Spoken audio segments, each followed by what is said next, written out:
Hello नमस्कार दोस्तों, स्वागत है आप सभी का एक और नए वीडियो में। दोस्तों, नए साल की शुरुआत के साथ ही बैंकिंग सेक्टर में कई बड़े बदलाव होने जा रहे हैं। भारतीय रिजर्व बैंक ने ग्राहकों की सुरक्षा और डिजिटल लेन देन को और अधिक पारदर्शी बनाने के लिए 7 नए नियम तैयार किए हैं। ये नियम 15 जनवरी 2026 से बैंकिंग प्रणाली में पूरी तरह से प्रभावित माने जाएंगे, जिनका सीधा असर आपके बचत खाते, फिक्स्ड डिपॉजिट और लोन पर पड़ेगा।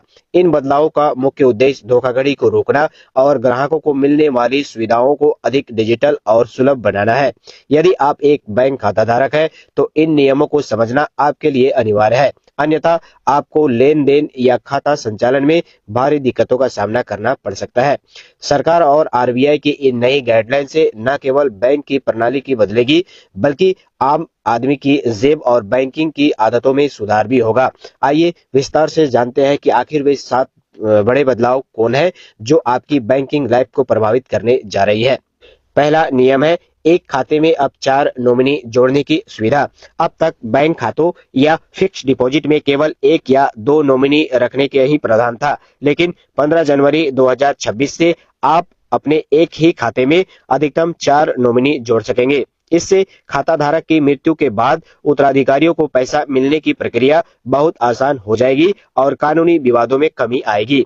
दूसरा नियम है इनएक्टिव और डोरमेंट खातों पर सख्ती। आरबीआई के नए नियमों के अनुसार जिन खातों में पिछले 2 साल से कोई गतिविधियां नहीं हुई है, उन्हें डोरमेंट माना जाएगा। 15 जनवरी 2026 के बाद बैंक ऐसे खातों की समीक्षा करेंगे और केवाईसी अपडेट न होने की स्थिति में उन्हें बंद किया जा सकता है। अपने खातों को चालू रखने के लिए एक छोटा डिजिटल ट्रांजैक्शन जरूर करें। तीसरा है क्रेडिट स्कोर का साप्ताहिक अपडेट। लोन लेने वालों के लिए एक बड़ा बदलाव है। पहले आपका क्रेडिट स्कोर महीने में 1 या 2 बार अपडेट होता था, लेकिन अब हर हफ्ते अपडेट किया जाएगा। इसका मतलब यह है कि अगर आप समय पर ईएमआई चुकाते हैं, तो आपका स्कोर तुरंत सुधरेगा, लेकिन चूक होने पर असर भी उतना ही जल्दी दिखेगा।